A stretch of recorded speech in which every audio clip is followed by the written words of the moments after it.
Some choices once made can never be undone. It was supposed to be just one wild Friday night, nothing more. Mia had just broken up with her boyfriend and was ready to blow off some steam. A few drinks turned into many, and the next thing she knew, she was in bed with a stranger.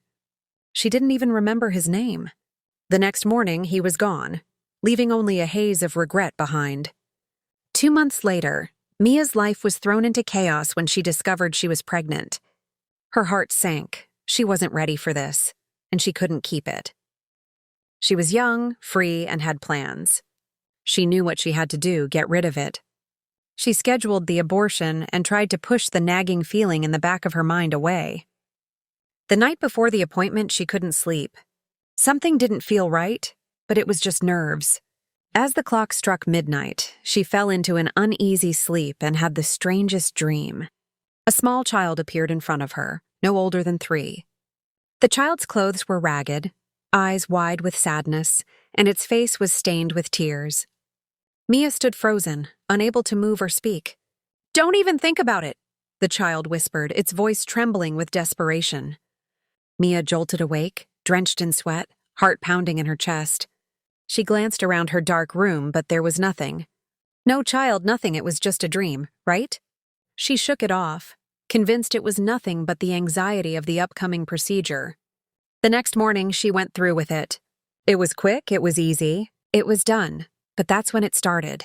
That night, Mia returned to her apartment, feeling hollow but relieved. She tried to sleep, but something was wrong. She heard it, faint at first, the sound of a baby crying. It echoed in the walls, soft and pitiful. Mia pulled the pillow over her head, trying to ignore it, thinking it was just the neighbor's baby. But the crying didn't stop. It only grew louder. And then she saw it. The dream, the child, the one who had warned her. The child appeared at the foot of her bed, standing silently. Its hollow eyes stared at her, its face contorted in pain. "You can't undo it, Mia." The voice was soft, but it sent a chill down her spine. Mia froze. Was this real? Was she losing her mind? She squeezed her eyes shut, but when she opened them again, the child was gone. She stood up, heart racing, but the crying continued. Everywhere in the walls, the floor, the very air she breathed. She rushed to the bathroom, splashing cold water on her face, trying to shake the fog in her mind. But when she looked up in the mirror, she saw something that made her blood run cold. A hand, a small, pale hand pressed against the glass from the other side. Inside the mirror, Mia stumbled back, gasping as the cries grew deafening. They filled her ears so loud she could hardly think. The child's face appeared in the mirror, pressing against the glass, eyes filled with sorrow and rage. "You took me from this world, Mia." Its voice was no longer soft. It was angry, distorted. "Now you'll never leave." Mia tried to run, to escape, but the cries were everywhere.